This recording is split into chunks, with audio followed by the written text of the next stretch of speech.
America के Blinken एक बार फिर से जा रहे हैं मिडिल ईस्ट में, बहुत सारी मुल्कों में जाएंगे और बात करेंगे। वो वहां गए हैं इसलिए कि पीस का जो प्रोसेस है वो तेज किया जा सके। दोहा में मीटिंग चल रही है जिसमें मोसाद के भी हेड हैं और बाकी सारे लोग हैं और कोशिश ये है कि वहां पर पीस हो। लेकिन इन सबके बीच में नेतन्याहू लगातार इस जिद पर है कि रफा में वो बमबारी करेगा, और फुल स्केल तो नहीं लेकिन बमबारी रफा में हो रही है। इसी बीच में हिजबुल्लाह के साथ जो जंग चल रही है उस पर एक मजेदार खबर आई है। इजराइल के आर्मी के हेड ने कहा कि हिजबुल्लाह अगर हमसे जंग करेगा तो तबाह बर्बाद हो जाएगा। इजराइल के अखबारों ने ही कहना शुरू किया कि अगर हिजबुल्लाह से इजराइल जंग करेगा तो इजराइल तबाह बर्बाद हो जाएगा। यही नहीं, हूथी की खबर आई है कि इजराइल ने पहली बार एक्सेप्ट किया है कि उसकी जो एलियाट मिसाइल है, जो उसकी सुरक्षा की दीवार है, उसको भेद गया है हूथी की मिसाइलें इजराइल के अंदर गिरी हैं। इसके अलावा जो सबसे बड़ी खबर है वो है चाइना और हमास के बीच हुई मुलाकात की। ये सारी डिटेल्स और इसके अलावा भी बहुत सारी डिटेल्स लेकर हाजिर हूं, देखते रहिए पूरा वीडियो।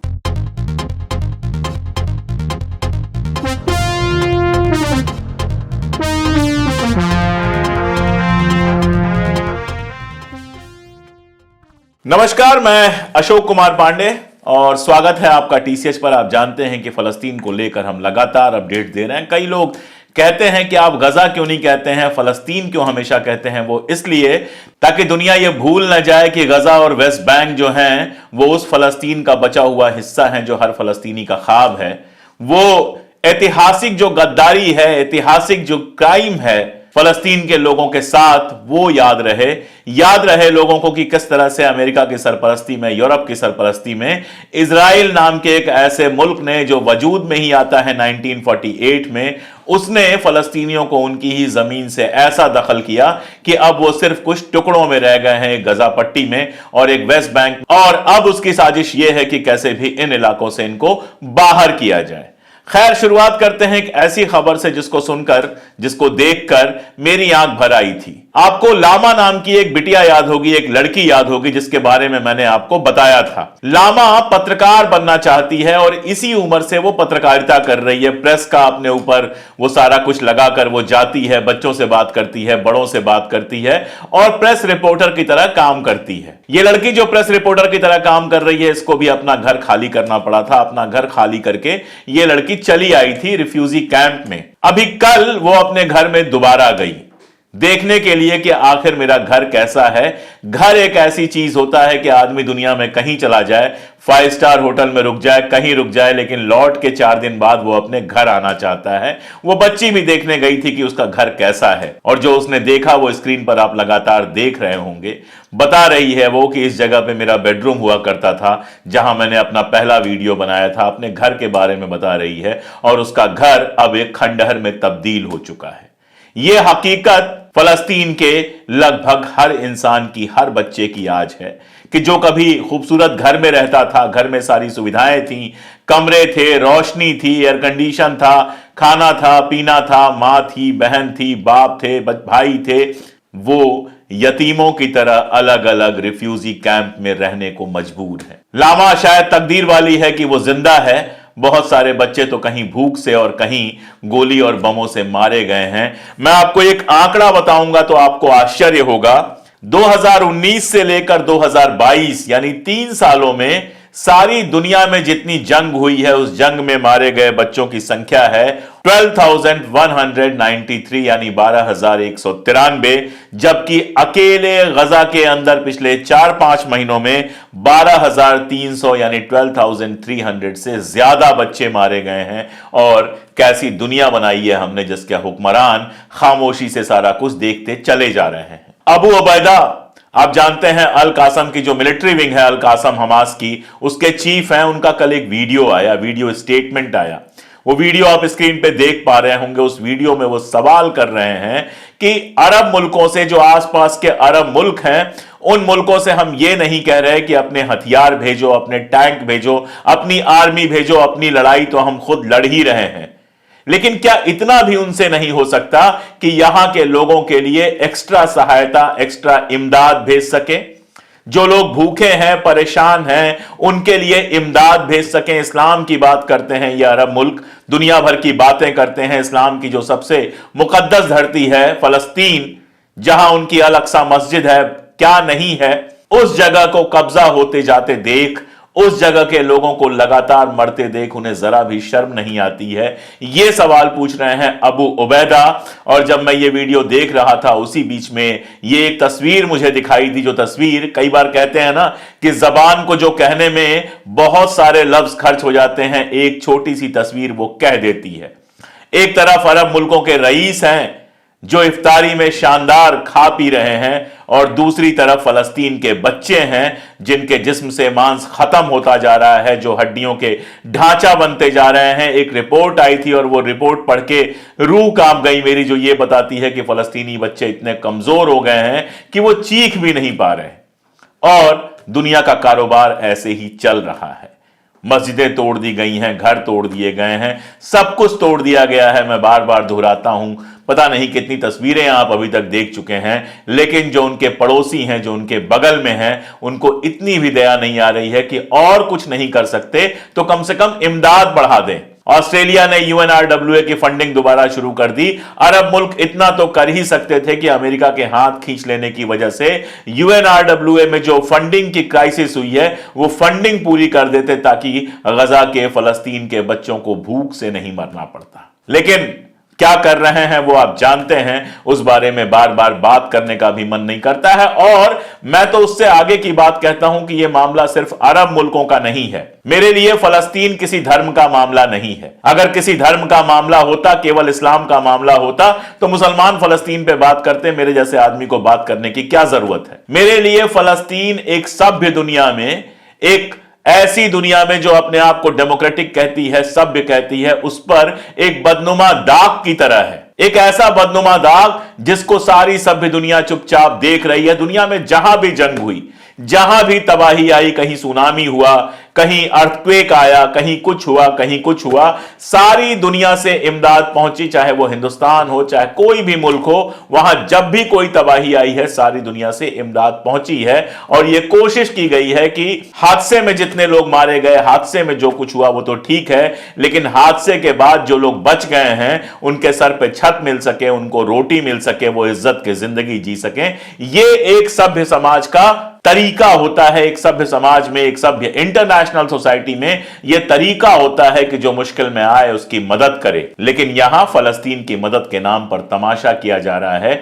आसमान से इमदाद के नाम पर जो डब्बे बरसाए जा रहे हैं उनसे उनका पेट नहीं भरने वाला। अमेरिका बातें बड़ी बड़ी कर रहा है, लेकिन पोर्ट बनवाता है वो, उसकी इतनी हिम्मत नहीं है कि वो इजराइल से कहे या इजराइल वहां पर अपने सैनिक भेजे जो इमदाद लोगों तक पहुंचाएं। वो पोर्ट बनवा रहा है जिसके बारे में लगातार मैं आपको बता चुका हूं कि जिसका जो उद्देश्य है वो लोगों को खाना पहुंचाना कम है और फलस्तीन पर कब्जे के लिए इजराइल की मदद ज्यादा है, या फिर फलस्तीनियों को अपने ही मुल्क से, अपनी जमीन से निकालकर कहीं और बसा देने के लिए एक नया बहाना, एक नया तरीका ढूंढा गया है। मेटाज नेमी एक साहब हैं, मेटाज नेमी, जो यूरोपियन यूनियन के मेंबर हैं। उनका एक बयान आया है और वो बयान बिल्कुल ऐसा है जिससे मैं 100% सहमत खुद को पाता हूं। वो कहते हैं कि फलस्तीन का आप समर्थन करते हैं या नहीं, आप फलस्तीन के साथ खड़े हैं या नहीं, ये इस बात पर निर्भर करता है, ये इस बात पर वाजे है कि आप इंसान हैं या नहीं हैं। यानी अगर आप इंसान हैं तो फलस्तीन के साथ खड़े होंगे, अगर इंसान नहीं हैं तो फलस्तीन के साथ खड़े नहीं होंगे।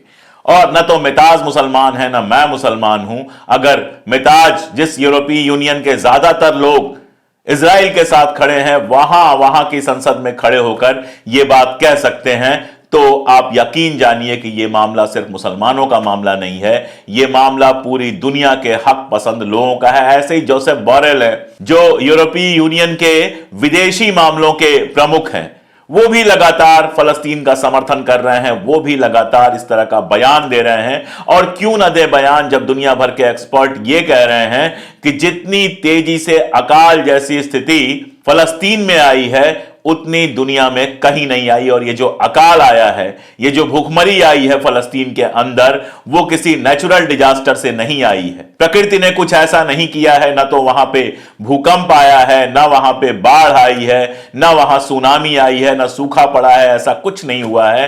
वहां जो भूखमरी आई है उसका जिम्मेदार अगर कोई है तो सिर्फ और सिर्फ इजराइल। में उसके हरकतों के बारे में बात करूं, ये वीडियो जो आप देख रहे हैं ये पुराना वीडियो है, 7 अक्टूबर से पुराना वीडियो है।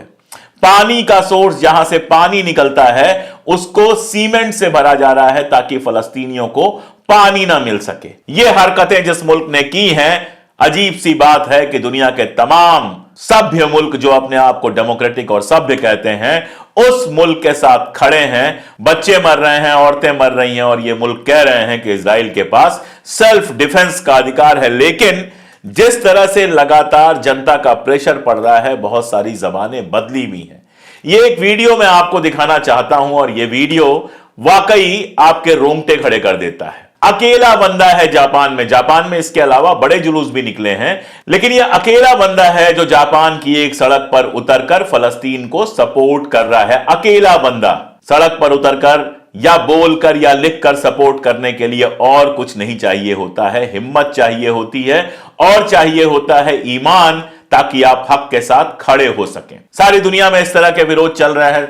सैकड़ों वीडियोस तो मैं ही आपको दिखा चुका, अगर पुराने वीडियोस आप देखेंगे, लगातार इस तरह की खबरें आती हैं, कभी अमेरिका से, कभी जापान से, इंग्लैंड से तो लगातार खबरें आ रही हैं, फ्रांस से खबरें आ रही हैं, कहां कहां से खबरें नहीं आई हैं आप ये जानते हैं। दुनिया भर में लगातार यहां तक कि अरब मुल्कों में भी जो वहां के हुक्मरान हैं उनकी बात छोड़ दीजिए, लेकिन जो आम अवाम है वो लगातार सड़कों पर आकर फलस्तीनियों को सपोर्ट कर रही है। काश हुक्मरान भी सुनते तो फलस्तीन की problem once for all solve हो जाती। तो मैंने आपको बताया बहुत सारी जबानें बदली हैं। अमेरिका की अगर मैं बात करूं तो अमेरिका की जबान काफी बदली है शुरुआत से लेकर अभी तक। अभी की खबर है कि नेतन्याहू ने फोन किया था बाइडेन को, और लगभग 1 महीने बाद बाइडेन ने उससे बात की है, और खबर यह आ रही है कि बाइडेन ने उससे यह कहा है कि रफा पर अगर तुम फुल फ्लेज हमला करते हो तो अच्छी बात नहीं होगी, रफा पर फुल फ्लेज हमला मत करो। यही नहीं, ब्लिंकन दोबारा से यहां आ रहा है, मिडिल ईस्ट में आ रहा है, खाड़ी मुल्कों में आ रहा है, कई मुल्कों में जाएगा, और बताया यह जा रहा है कि ब्लिंकन 2 वजहों से आ रहा है। एक तो रफा में जो नेतन्याहू की योजना है बमबारी करने की, उसको रोकने के लिए, और दूसरा जितनी जल्दी हो सके किसी तरह का पीस कायम करने के लिए, किसी तरह का समझौता करने के लिए। आप जानते हैं कि दोहा में मोसाद के चीफ और बाकी लोगों की मीटिंग हो रही है ताकि किसी समझौते तक पहुंचा जा सके। इसके अलावा एक बयान आया है सुलियन का, आप जानते हैं व्हाइट हाउस का प्रवक्ता है सुलियन, उसका बयान आया है कि यह बात बिल्कुल बकवास है कि जब तक राफा में इजराइल हमला नहीं करेगा तब तक वो हमास के ऊपर जीत नहीं सकता है। असल में चाहे वो कुछ भी कर ले, हमास के ऊपर जीत तो नहीं सकता है। मैं पहले भी आपको बता चुका हूं कि इजराइल के अपने अखबार लगातार ये कह रहे हैं कि हमास वाली जो पॉलिसी अपनाई है इजराइल ने, वो फंडामेंटली गलत है। नेतन्याहू सिर्फ ये चाहता है किसी तरह से जंग चलती रहे ताकि उसकी कुर्सी बची रहे, वरना जंग में तो वो लगातार हार रहा है। जितना कुछ चाहता था वो कुछ भी हासिल नहीं कर पाया है। कई अखबारों ने, वहां का हारिज बड़ा अखबार है जो थोड़ी ईमानदारी से बात करता है, उसने लिखा है कि हमास को अंडर एस्टिमेट करना, कम करके आंकना इजराइल के लिए बहुत खतरनाक हो सकता है। और सिर्फ हमास से लड़ाई तो चल नहीं रही, लड़ाई इंटरनेशनल हो गई है धीरे धीरे। आसपास तो आप जानते ही हैं हिजबुल्ला और हुथी का मामला।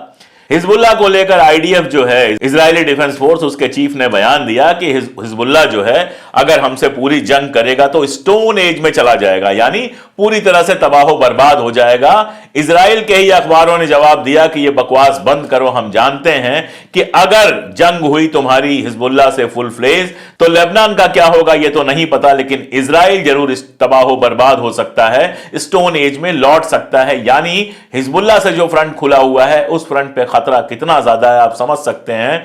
उस फ्रंट पे जो वहां के रहवासी हैं, जो वहां के रहने वाले हैं, वो घर छोड़ के भाग चुके हैं, और जो थोड़े बहुत बचे हैं वो ये कह रहे हैं कि हमारे लिए ये नाइटमेयर जैसा है ये जो जंग चल रही है। हूथी के यहां से खबर आई है, बड़ी खबर है, इजराइल को बहुत ज्यादा गुरूर है अपने एलियट मिसाइल सिस्टम पे। उसका कहना है कि ये जो हमारा एलियट मिसाइल सिस्टम है इसको कोई भी भेद नहीं सकता है। बार बार हूथी ने कहा है कि हमने उसको भेदा है, अभी तक वो स्वीकार नहीं कर रहा था। अब जाके उसने स्वीकार किया है कि हां, हूथी की जो मिसाइलें हैं वो हमारे मिसाइल डिफेंस को भेद कर अंदर आ चुकी हैं।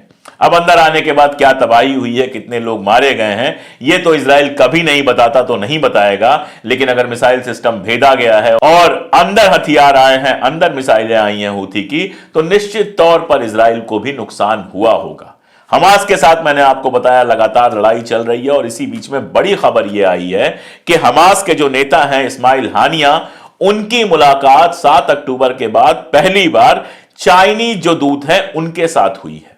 और यह अपने आप में बड़ी खबर इसलिए है कि मैं आपको बता चुका हूं, रशिया पहले ही हूथी के लोगों से मिल चुका है। रशिया ने फलस्तीन के लीडर्स की मीटिंग बुलाई थी, जिसमें हमास के भी लोग थे, अल फतह के भी लोग थे, इस्लामिक रेजिस्टेंस के और बाकी सारे लोग भी थे। और चाइना कई बार फलस्तीन का सपोर्ट कर चुका है। इस मीटिंग के बाद भी हानिया ने कहा कि फलस्तीन पे चाइना का जो अप्रोच है, हम उससे बेहद खुश हैं, हम उससे बेहद सेटिस्फाई हैं। यानी ये जंग फैलती तो जा रही है, आज भले ना दिखाई दे, लेकिन दुनिया दो हिस्सों में साफ बंटी दिखाई दे रही है। एक तरफ अमेरिका और यूरोप के मुल्क हैं, तो दूसरी तरफ रशिया, चाइना और ईरान का अपना गठबंधन है, जो लगातार फलस्तीन को सपोर्ट कर रहा है। और अगर ये जंग बढ़ी तो कहां तक जाएगी, यह हम में से कोई नहीं कह सकता। अगर ये जंग बढ़ी तो फलस्तीन तबाह होगा या इजराइल तबाह होगा, यह कोई नहीं जानता। लेकिन इतना सब जानते हैं कि अगर यह जंग बढ़ी, और खास तौर पे इसलिए कि सबके पास एटॉमिक पावर है, इजराइल के पास भी एटॉमिक पावर है, रशिया के पास भी है,